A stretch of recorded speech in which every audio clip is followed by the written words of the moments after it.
of the lectures that we're about to deliver, along with all the relevant and helpful attachments, including authorities, guidelines, and other important materials. These we hope you can put to good use when giving advice to clients or families or officers or other lawyers, or alternatively, to help you to sleep. Secondly, there will be an opportunity to ask us questions at the end of the lectures, as Wayne has already said. But could we ask that rather than heckle us as we go along, that just waits until the end? There's two ways of doing it, as Wayne has already described to you, and probably the best way to do it at the end is a show of hands on the team system, and we'll come to you in turn. So resist the temptation, if you were, to ask us as we're going along, and wait until the end if you don't mind, when it'll be much easier for me to pretend I haven't really heard you and duck the really difficult question. Those two things having been said, I'll hand over to Stephen, who's going to deal with the sentencing code. Stephen. Well, ladies and gentlemen, I hope you can hear me. As you know, there is a new sentencing code. What is the sentencing code? It consolidates pre-existing sentencing law. Before the sentencing code came along, sentencing law was spread across over 50 acts of Parliament.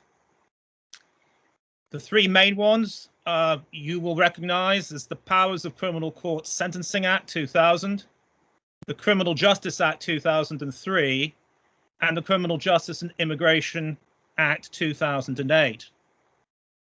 Well, the new code covers all of this. And the idea is that it will remain in force for the foreseeable future. And future amendments will amend the code rather than create other statutes that we would have to cross-reference with. When does the sentencing code come into force? The answer to that is it applies to all cases where the defendant is convicted, and I emphasize the word convicted, on or after the 1st of December of 2020. So we are already now dealing with cases to which the sentencing code applies. If, however, you're in a case where the defendant or a defendant pleaded guilty prior to the 1st of December, but is awaiting sentence pending the trial of his co-accused, well, then you would apply the old law. But that said, the law is the same. What has changed is the way it is structured. So, if you'll just bear with me, using the code is meant to be a user-friendly exercise. The code is structured chronologically in the order of what would occur from the point of conviction. This will be of help to you when you're trying to find a section dealing with a particular point. Just think about when the point would arise during the sentencing process, and that will allow you to locate quite quickly the relevant provision in the code. Now, in a lecture like this, dealing with an Act of Parliament that has over 400 sections, the last thing you want to hear is the lecturer reading out statutory sections. However, in this particular case, I am going to read section 1 of the code, because section 1 of the code, I think, is one of the most useful sections I have read in an Act of Parliament, in that it provides a roadmap to the subject. So, section 1 is entitled Overview, and it starts by saying that parts 2 to 13 of this Act together make up a code called the Sentencing Code. And then section 1 goes on to say, they deal with the following matters. First heading, before sentencing. Part 2 is about powers exercisable by a court before passing sentence. So that's deferring sentence, committals for sentence, or remitting sentence to the magistrate's court or the youth court. And then the next heading in section 1 is sentencing. Part 3 is about court procedure when sentencing. Part 4 is about the discretion a court has when sentencing. So in other words, parts 3 and 4 deal with sentencing, the hearing, the procedure, the discretion. The next heading is sentences. And these are the sentences that are available to the court. Part 5 is about absolute and conditional discharges. Part 6 is about orders relating to conduct. Part 7 is about fines and other orders relating to property. Part 8 is about disqualification. That's mainly driving cases, but also company director disqualification and disqualification relating to the ownership of animals. Part 9 is about community sentences. Part 10 is about custodial sentences. And please remember that, because we'll come back to part 10 in a worked example later. And part 11 is about behavior orders. And then the final heading of the code is general. Part 12 contains miscellaneous and general provisions about sentencing. And again, there is an important section in that. And then part 13 deals with interpretation. And in the handout, I give you the full text of section 1. I won't read the rest of it. In fact, there isn't much to go. But what I've just done is read to you the parts of the sentencing code in the order that a sentencing case would generally proceed. Now, in trying to explain how useful this can be, I thought I would give you an example from a case that I was in earlier this month. I'm going to tweak the facts slightly, but suppose that we are dealing with a serving prisoner who assaulted a prison officer, causing injury. And this prisoner is convicted this month, and the judge wants to know whether any further sentence of imprisonment takes effect immediately, or whether the court has the power to order it that it's consecutive to the sentence presently being served. I was asked this question by the judge, and I thought I knew the answer as a matter of general principle, but the judge wasn't interested in the general principle. The judge wanted to be referred to the relevant statutory provision. Now, I'm going to, first of all, discuss what the old law was and tell you, in essence, what the answer is, or what it would be under the old law. And of course, because the code is a consolidating piece of legislation, it's also the answer under the new law, but we have different section numbers. But let's first of all consider the old law. The key section under the old law was section 154 of the Power of Criminal Court Sentencing Act 2000. And what that section said was that sentence imposed or other order made by the Crown Court when dealing with an offender shall take effect from the beginning of the day on which it is imposed, unless the court otherwise directs. Now, you probably all know that general rule. The general rule is that sentence takes effect immediately unless the court otherwise orders. And that's the power to make the sentence consecutive if the court wishes to do that. But it's subject to quite an important proviso. Subsection 2 of Section 154 of the 2000 Act says the power to give a direction under subsection 1 above has effect subject to Section 265 of the Criminal Justice Act 2003, brackets, restrictions on consecutive sentences for released prisoners. So we then, as always with the old law, have to move across to a different statute, Section 265 of the Criminal Justice Act 2003.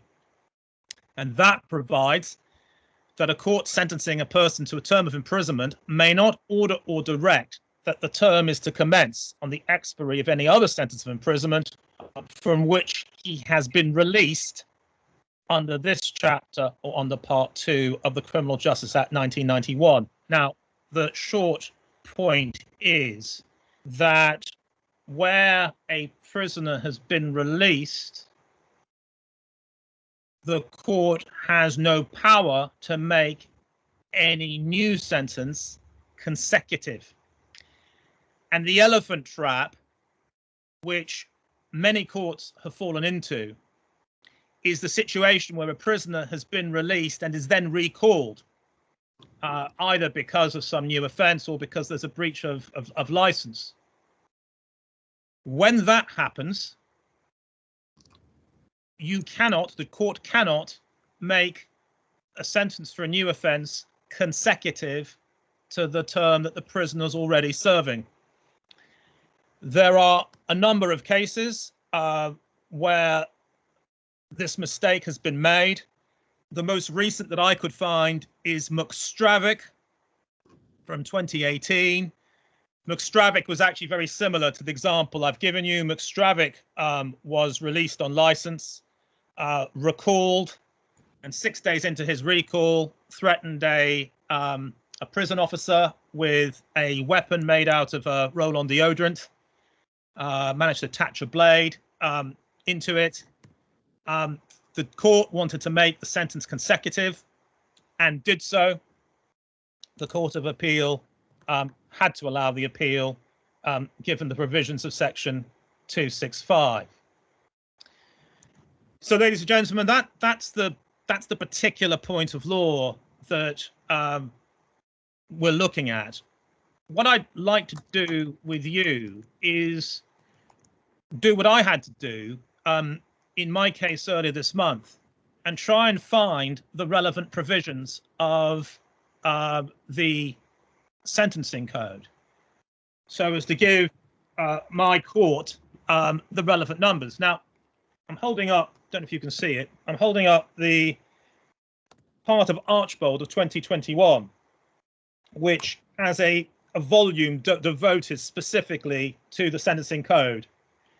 I'm not plugging it, but I'm just using it as an example. There is actually a very good table of origins, which would allow you, if you know the old section numbers, to look through the table and cross-refer them.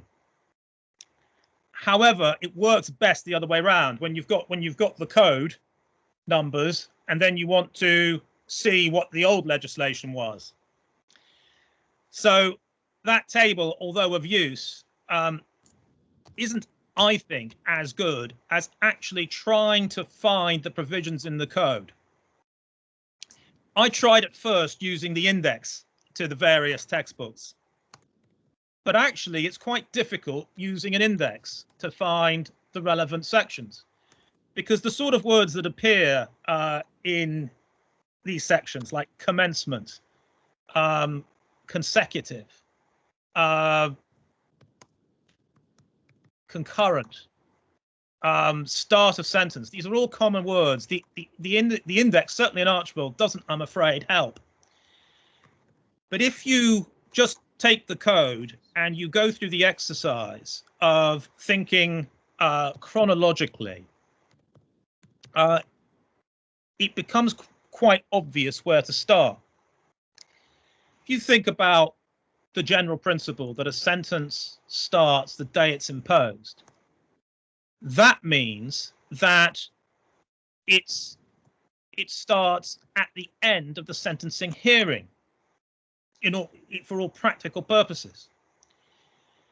And so when you look through the parts,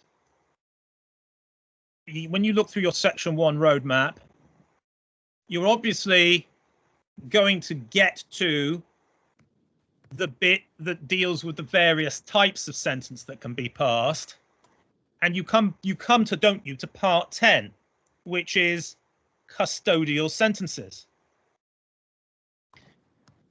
And then you look at the layout of part 10, and it's got various chapters. Chapter 1 is where you look first. Custody general provisions. There's then a heading, introductory, so there are a couple of sections that deal with that. Then there's a heading, general powers, general limits on powers to impose custodial sentences. And you look down that, and you've got section 223, which is a particular sentencing limit. That's not going to be relevant. 224, general limit on magistrates' courts. No, that's not going to be relevant. 225, restriction on consecutive sentences for released prisoners. Now that looks of interest, doesn't it? So you then go to section 225. And when you read section 225, it is indeed the same or very similar to, it's actually rather better drafted, but it's substantially the same as section 265 of the Criminal Justice Act 2003. In other words, the exception. It's the provision that says that once a prisoner's been released, he cannot then receive a sentence of a custodial sentence consecutive to the one that he's already serving, even if he's recalled. So you found that section by using the roadmap in section 1 and going to the most logical place for a section dealing with the topic you were looking at. Now, having given you that example, and generally praising the code for the way it's drafted, because actually I think it's been very well ordered. I think it's a very helpful piece of legislation, and that's not something I often say about an Act of Parliament. But it really has been put together in a way that is helpful for the practitioners. Unfortunately, my one criticism of it is that I think that the general principle, the general section saying that sentences generally take place from the day that they're passed, I think it should have been in this part. Sadly, I say sadly, unfortunately, it isn't. So where are you going to find the other section? Well, let's go back to the roadmap. Let's go back to section 1. What other part could be of conceivable relevance? And when you look down all the parts, the only other candidate I would suggest is indeed part 12, miscellaneous and general provisions about sentencing. So then you go to the overview of part 12 and you see again various headings. Offender aged under 18, well, that won't be that. So chapter 1's not going to be relevant. Chapter 2 of part 12, commencement and alteration of sentence. Hallelujah. Section 384, commencement of sentence. This looks promising. So go to section 384, and it provides section 3841, a sentence imposed by a court when dealing with an offender takes effect from the beginning of the day on which it is imposed, unless the court otherwise directs. Now, in the handout, I set out the section in full. There's no need to do that for the purposes of this talk. But we can see, can't we, that section 384 is the sentencing code's replacement for section 154 of the 2000 Act. Well, ladies and gentlemen, that was what I, in the end, did. I went through, I started by looking at the indexes. In Archbold in particular, I also looked at Blackstone's. I couldn't find the relevant sections in the old law or the new law. But then, using the sentencing code, I was able to think about when or where these provisions were likely to be. And then, using section 1 as my roadmap, I was directed to look at part 10, and I found the exception to the general rule I was looking for. Bit disappointed not to find the general provision, but I went back to the roadmap, looked at the other parts that were set out in the roadmap, decided that part 12 was the next best bet, looked at part 12 and found section 384. And so I was able to answer the court's question by providing specific statutory sections. So, ladies and gentlemen, that is the roadmap. This has taken slightly less long than I thought it would take, simply because I haven't read out chunks of statutory text to you that are in the handout.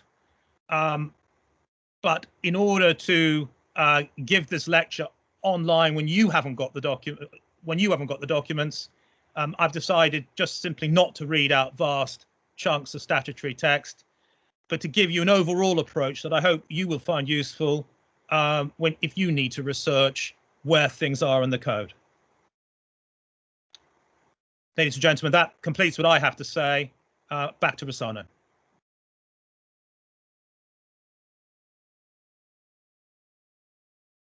Rossano, you need to unmute.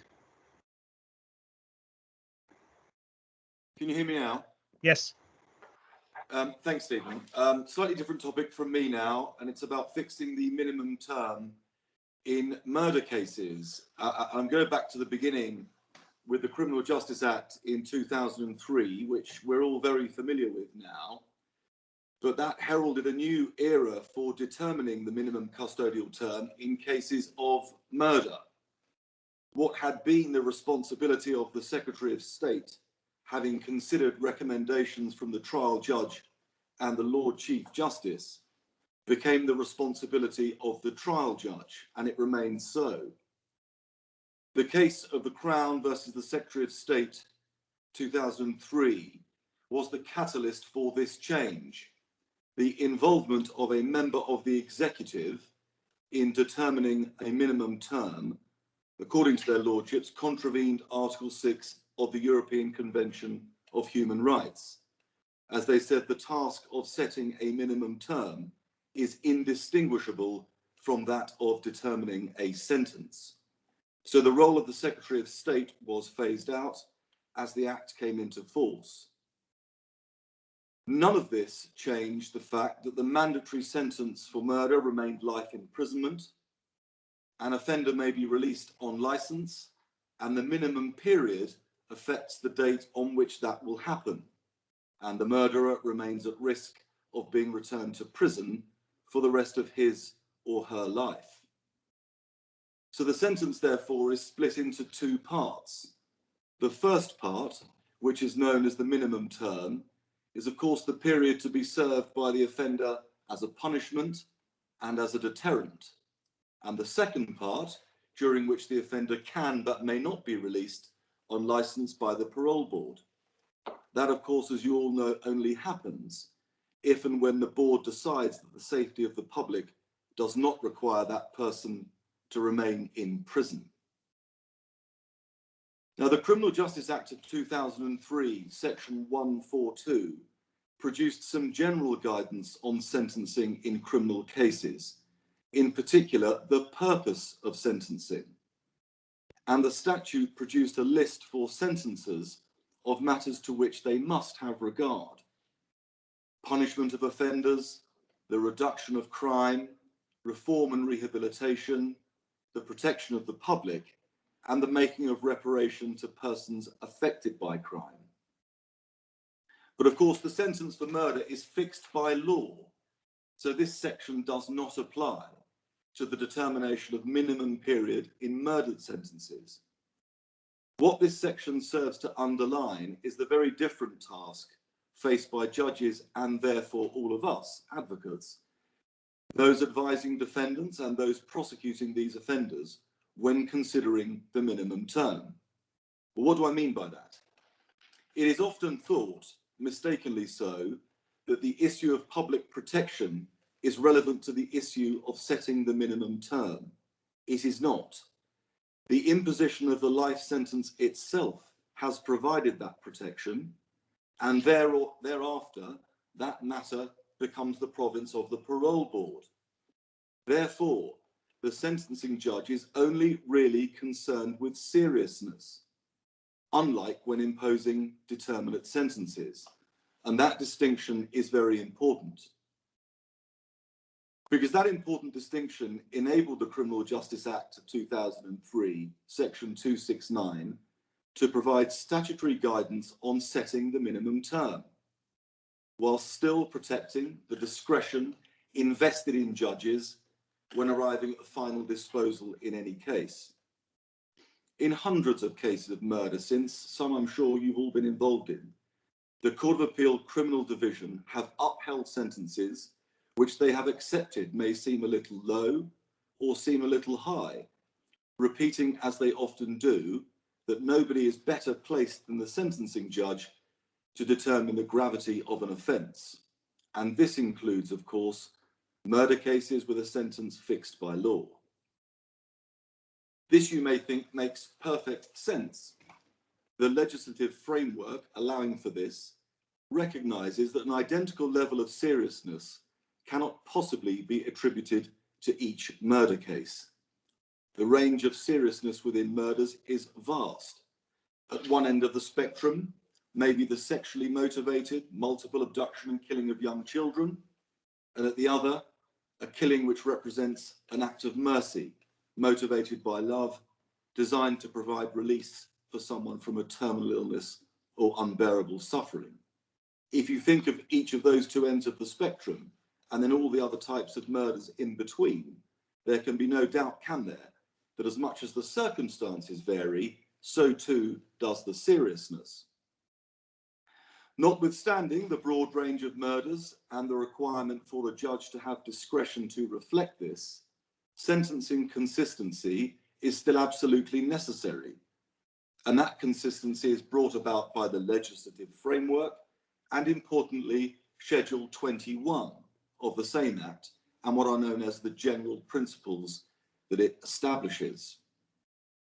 The process of determining the appropriate minimum term to reflect the seriousness of the offence of murder begins with the identification of the starting point.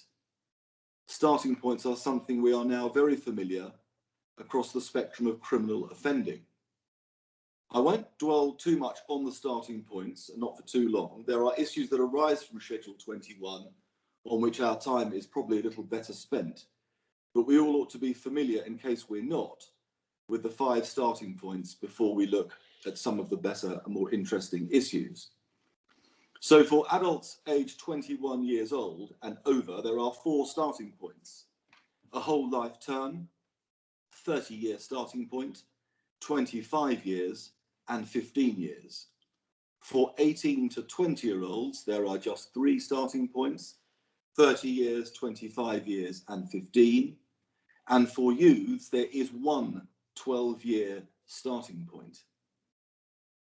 So beginning with offenders aged 21 years or over, where the offender is 21 or over at the time of the offence, and the court takes the view that the murder is so grave that the offender should spend the rest of their life in prison, a whole life order is the appropriate starting point.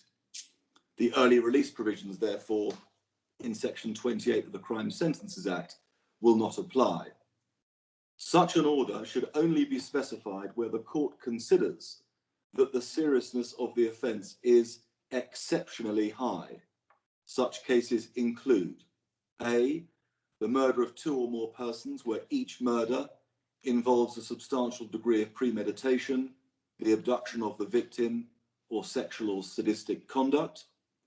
B, the murder of a child involving the abduction of the child or sexual or sadistic motivation. C, murder done for the purpose of advancing a political, religious, or ideological cause. And D, murder by an offender previously convicted of murder. But where the offence is not so serious as to warrant a whole life term, but the seriousness of the offence is particularly, rather than exceptionally high, the appropriate starting point is 30 years in prison. And the following examples are given: the murder of a police or prison officer in the course of his duty, a murder involving a firearm, a murder done for gain, and that can be in the course of a burglary or a contract killing, a murder done to obstruct the course of justice, a murder involving sexual or sadistic conduct, the murder of 2 or more persons, or a murder that is racially or religiously aggravated or aggravated by sexual orientation. If the case doesn't fit into one of those categories, and therefore not serious enough to justify a sentence of 30 years by way of the minimum term, but it is a case where the offender took a knife or other weapon to the scene intending to A, commit an offence, or B, have it available to use as a weapon, and that knife or other weapon in committing the murder, and used that knife or other weapon in committing the murder, then the starting point drops to 25 years. For all other offences where none of the other starting points are engaged, the appropriate starting point is 15 years. That's for people over the age 21 and over. For offenders between 18 and 20, and there are a lot of these, sadly, who come before the courts charged with murder, where the offender commits a murder that is so serious that it would require a whole life order if committed by someone who was 21 or over, the appropriate starting point will be 30 years. As in the case of adults, where the offence is not so serious as to warrant a whole life order, but the seriousness of the offence is particularly high, still the appropriate starting point is 30 years.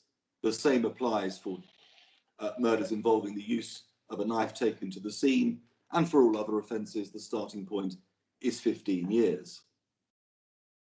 And as I said to you a few moments ago, for offenders under 18 years of age, when a youth of that age commits murder, is convicted of murder, the starting point is 12 years detention at Her Majesty's pleasure. Now, having set a starting point, the court must then take into account at stage 2, if you like, any aggravating or mitigating factors to the extent that it has not allowed for them in its choice of the starting point. Please bear that in mind. And whilst this appears to be a sequential process, in other words, set the starting point, then make adjustments for features particular to the individual offence or offences, it is impossible in reality to completely divorce the starting point from the aggravating and mitigating features in an offence of murder. The list of aggravating and mitigating features listed in Schedule 21 provide the real scope for a judge to find the appropriate minimum term. The starting point is literally no more than that. And this is very important. any figure can be reached from any starting point, providing the features of the case justify it. I'll deal very briefly here with those aggravating and mitigating features, just to give you an idea of the scope this gives a sentencing judge. Aggravating features: a significant degree of planning or premeditation, a vulnerable victim because of age or disability, mental or physical suffering inflicted on the victim before death, abuse of trust, the use of duress or threats against another person to facilitate the commission of the offence, the victim providing a public service or performing a public duty, or finally concealment, destruction or dismemberment of the body. Mitigating features: an intention to cause serious bodily harm rather than to kill, the lack of premeditation, the offender suffering from a mental disorder which lowers the degree of culpability but falls short of providing a defence. The defendant was provoked in a way not amounting to the defence of provocation. The offender acted to any extent in self-defence, or the belief by the offender that the murder was an act of mercy. And lastly, and very importantly, the age of the offender. It's important to remember that the purpose of the guidance in the schedule is to ensure that the appropriate minimum term is reached. The starting point may, in fact, in the end, matter not. Judges are encouraged not to adopt an overly mathematical or mechanistic approach to the setting of the minimum term, and to be prepared to make significant adjustments, either up or down, when the particular facts of the case require it. The sentencing judge will, of course, pay close attention to the guidance on the starting points, but he or she will have a far keener eye on the particular facts of the case. It's a mistake as a lawyer involved on either side, and please don't do this, to get too hung up on the starting point. The minimum term will often be very many years away in one direction or the other from that starting point. And the Court of Appeal Criminal Division have said on many, many occasions that a judge is perfectly entitled to depart from the normal starting point, having conducted the assessment of the characteristics of the murder. He or she must explain why, of course, but it's common practice to do so, and is often the only way of ensuring the imposition of a fair minimum term. To do it the other way, mechanistically or arithmetically, will produce manifestly excessive sentences and sentences of undue leniency. Having said that about starting points and mitigating and aggravating features, two features of the schedule underline the necessity for judicial discretion when arriving at the eventual minimum term. The first relates to the large gap between the 15 and 25-year starting points, the two most common starting points, which it may be argued, it has been argued a number of times in the Court of Appeal, is unhelpful for sentencers, particularly when comparing cases that share almost all of the same features and can only be distinguished often by one or two characteristics. If a judge has to adopt a higher starting point, say 25 years for taking a knife to the scene and then using it, but in every other aspect the murder can be mitigated by features listed in the schedule and others that are perhaps available, then it is entirely likely that the eventual minimum term will be closer to the lower starting point of 15 years. The rigid application of the schedule would not have permitted that, so judges are given this important discretion. Movement from a lower starting point was the subject of an appeal to the Court of Appeal Criminal Division in 2017 in the case of the Crown against Palmer, and this case is a very good example to bear in mind. The case involved the murder of a woman by her ex-boyfriend, an attack which was described by the trial judge as an attack of quite unbelievable savagery. She was stabbed 31 times, including 19 times to the face and to the head. She was attacked in her own home, to which the defendant had gone late at night for that very purpose. But in this case, the prosecution could not prove that Mr. Palmer took the knife to the scene, and therefore the starting point in his case was identified as 15 years, correctly so. But the judge's discretion was then engaged to ensure that the sentence was commensurate with the seriousness of the killing, the savagery of the attack, his history of bullying women, the use of a knife, the location of the attack in her own home, the suffering of the victim, and the obvious intent to kill, when taken together, justified a starting point of 21 years imprisonment. You can see here how the starting point becomes of little relevance other than as general guidance. What mattered was the judge reaching the appropriate minimum term, which she did by not completely divorcing the starting point from the aggravating and mitigating features. Put another way, perhaps a simpler way, there are not 4 categories of murder, one for each starting point. That was never the intention of the schedule, and nor is that how it is applied. Remember this when advising clients or victims' families or other lawyers, that when a case appears on the face of it to fall neatly into a certain starting point, it might not end up anywhere near that starting point.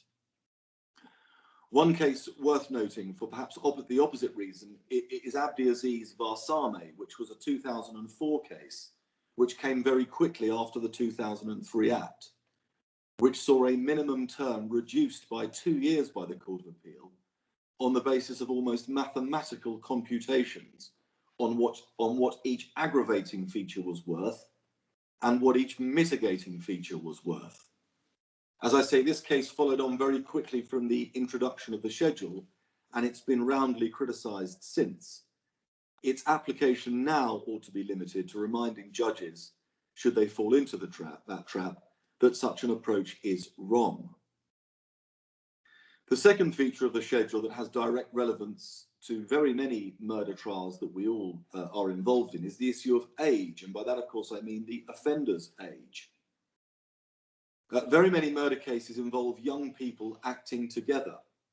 That includes almost every gang murder case that we do, some defendants who have moved numerically to adulthood, and others in the same gang remain in childhood. In almost all of those cases, their behaviour is the same, their criminality is the same, their culpability is the same. But on the face of it, Schedule 21 might lead to huge discrepancies between offenders for no other reason than one was born in January 2004 and another in January 2005. Take the example of a gang-related knife murder where 2 defendants kill a rival gang member, and the murder is racially motivated. One is 17 and one is 19. They both travel with knives, they both stab, they both kill, they both do so because of the colour of their victim. They are both jointly responsible in almost every imaginable way. The 19-year-old, by virtue of Schedule 21, would have a starting point of 30 years, and the 17-year-old a starting point of just 12. That is a startling difference which plainly needs readjustment to reflect a significant disparity with absolutely no justification other than the accident of time. Across all criminal offending, considerations of age and immaturity are usually relevant to culpability. And we all know 18th and 21st birthdays are important milestones for any young people, and also they have important legal consequences. The case of the Crown against Clark in 2018, the Lord Chief Justice held, in relation to the culpability of young adult offenders, this very important passage. He said, reaching the age of 18 has many legal consequences, but it does not present a cliff edge for the purposes of sentencing. Full maturity and all the attributes of adulthood are not magically conferred on young people on their 18th birthdays. Judges are expected to adjust the sentence to reflect age, of course, but genuine levels of maturity and ultimately culpability. And that goes for even setting the minimum term in the types of cases we are talking about. There is a need to balance the statutory requirements contained within the schedule and the true characteristics of the offender to arrive at a just minimum term. A sentence based on age alone is highly likely to produce an unjust outcome, particularly in the all too common cases of gang killings involving a mix of youths and young adults. Having highlighted how imprecise Schedule 21 can be when assessing culpability and seriousness, it is worth making clear that the first stage in the process for establishing the minimum term for young adults facing life sentences remains the statutory starting point. And as their lordships made clear in the case of the Crown against Peters in 2005, the principle to be followed on this issue is a simple one, where the offender's age, as it affects his or her culpability and the seriousness of the crime, justifies it, a substantial or even a very substantial discount from the statutory starting point may be appropriate. The important balancing is as important for prosecutors as it is defenders, whether advising offenders and victims' families or trying to stop a judge falling into error. These fundamental principles must be known and borne in mind, particularly important in cases where the minimum term may be substantially reduced from the statutory guidance. So that's the starting point, aggravating and mitigating features and one or two things that flow from it. Next, the court is obliged to consider previous convictions and whether the offence was committed on bail. The first two speak for themselves and will serve to aggravate the offence, certainly where there are relevant previous convictions. It's hard to argue against that, and also if the offence was committed on bail. Next, the judge is obliged to consider credit for a guilty plea if there has been one, and this does require a little more attention. The Sentencing Council's definitive guideline on reduction in sentence for a guilty plea includes guidance on how the issue of a guilty plea should be approached when fixing the minimum term in murder cases. The reduction afforded to a defendant who pleads guilty to murder needs to be very carefully considered, and this includes, may I remind you, at the stage at which advice is given at the beginning. The normal practice of a discount of 1/3 does not apply, and this much ought to be made clear from the outset. Cases which call for a whole life term will result in no reduction for a guilty plea, no reduction. When deciding whether a whole life term is appropriate, the fact of an offender's guilty plea will be considered. But once it has been decided that a whole life term is appropriate, there will be no reduction from that term to reflect the guilty plea. A useful case which makes this point, amongst others, is the Crown against Mullen in 2008, which was a dreadful case involving the rape and murder of a very young child by her uncle. She was aged just 2. Mullen pleaded guilty at the first opportunity and was sentenced to life imprisonment with a minimum term set at 35 years. What saved him from a whole life term, was his age, but more importantly, his very early guilty plea. Interestingly, the basis of his appeal to the Court of Appeal Criminal Division was that there should have been a reduction from the 35 years to reflect his guilty plea.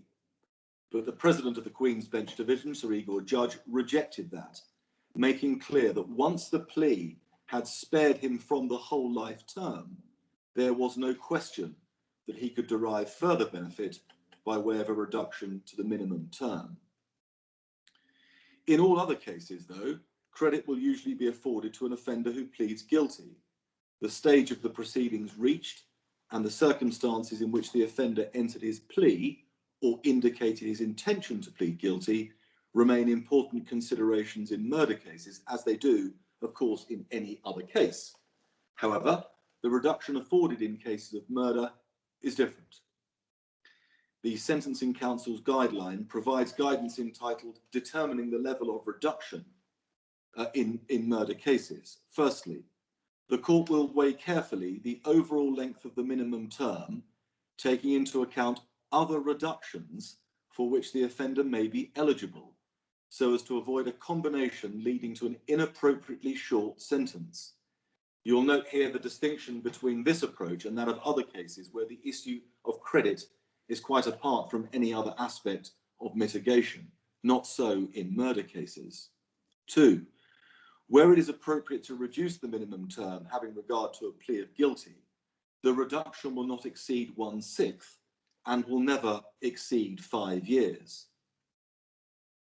Thirdly, the maximum reduction of 1/6 or 5 years, whichever is less, should only be given when the guilty plea is indicated at the first stage of the proceedings.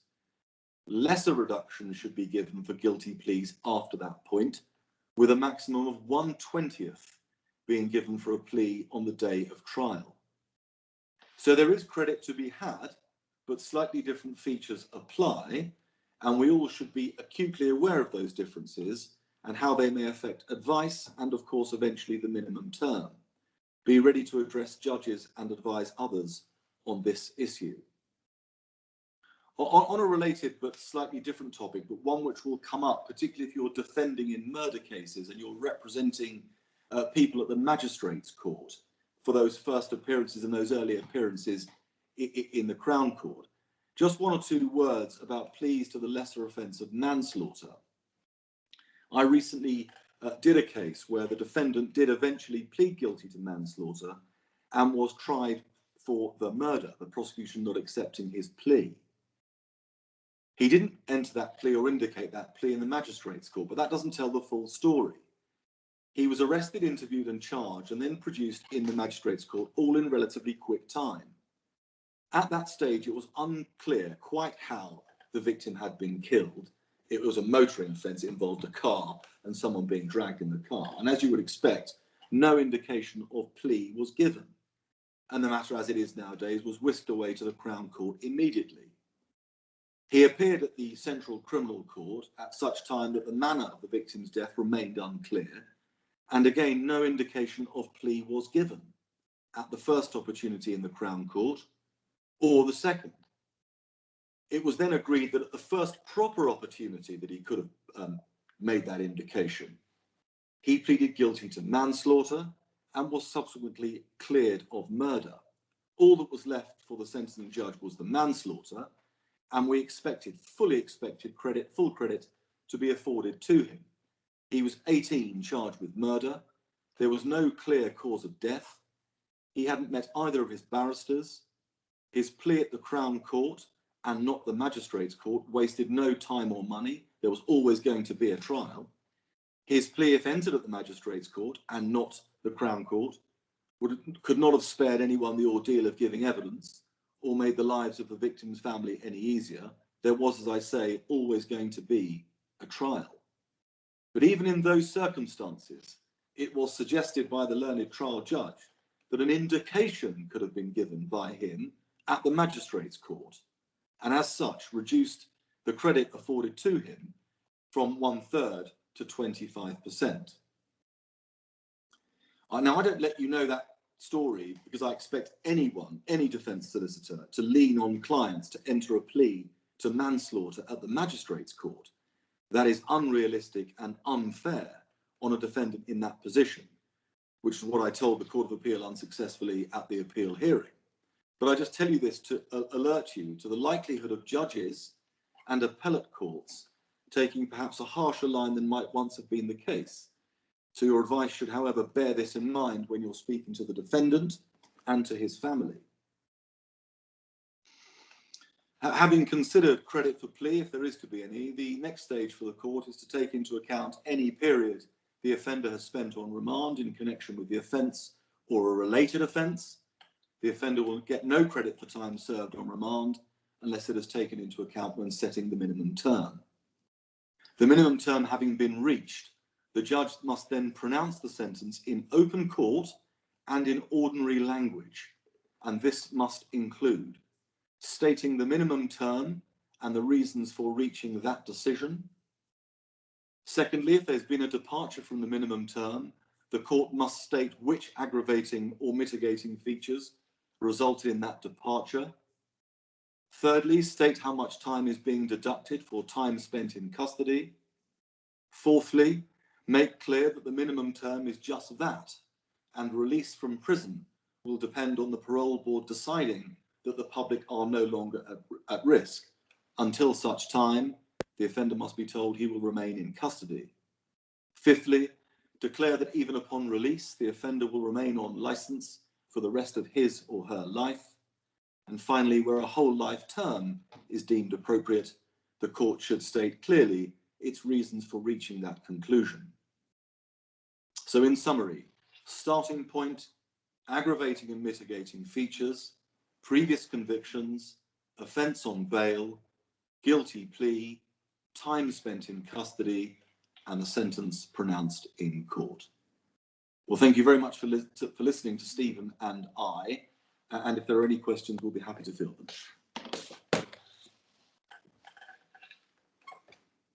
Wayne, are you there? I am here. You might need to operate things. Yeah, that's all right, fine. At the moment, I can't see that anybody has their hands up, so obviously... Good, I'll see you all next year then. You've given them all the answers that they require by the looks of things. Well So, yeah, let me just... yeah, I've looked, there's no hands up, there's no... Oh, wait there, we have a hand up from Linda Shamel. Linda, are you online? I am. I'm afraid my video doesn't seem to be working, so you have to make do without seeing me. No problem. Can I please ask Mr. Shay, Stephen, sorry, the sentencing code is simply a consolidatory statutory code. Is there any way, do you think, in which it changes anything at all that we were already familiar with in the Crown Court or generally? That's not the idea behind it. There are one or two fiddly bits that alter, but they're fairly minor. The general principle is that the law continues as it was. You may have noticed that some of the sections I was referring to, old law and new law, they're not identically worded in all places. What Parliament did was they passed a statute immediately before the Sentencing Act came into force, which tweaked the wording of some of the old sections in time for it then to be swept up by the consolidation in the Sentencing Act 2020. It was rather complicated, and I'm not absolutely sure why it was necessary, but it's what they did in order to achieve certain wording changes. But substantively, it's the same law. Thank you. Very grateful.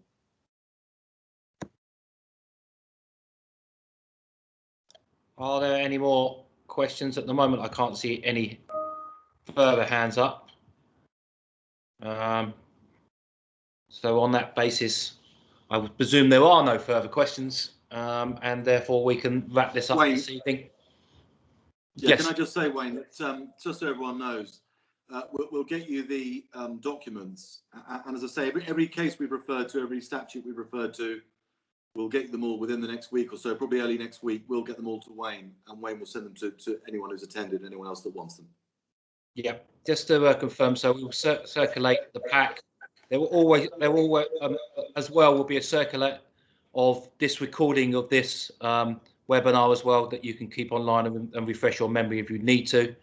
And that will come out probably the early part of next week, early to mid next week. And so we'll make sure that's emailed to you all, as well as those people who haven't unfortunately been able to attend this evening as well. Could I just add something, Wayne?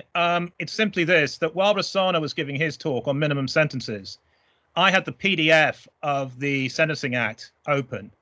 Mm-hmm. And if you just tap in minimum, you get you get other provisions than the ones Rossano was referring to, but very quickly you get to the legislation that deals with what he was talking about. And so what we're going to give you next week is a PDF of the Sentencing Act 2020, which of course is going to contain the code. If you can't wait for that, you can just download it from legislation.co.uk. But it really is quite a useful way. Just word searching in that particular piece of legislation. You'll get to where you need to be very quickly. I think what Stephen's saying is that my lecture was pointless and you just need to Google it. Okay, with that then, I thank you all for attending. If you have any further questions that you'd like to ask the panel that you may have forgotten about, please email me and I'll forward it to the panel, and I'm sure they will get back to you as soon as they can. But thank you very much indeed all for attending, and I'll speak to you soon and keep safe. Bye-bye. Bye-bye.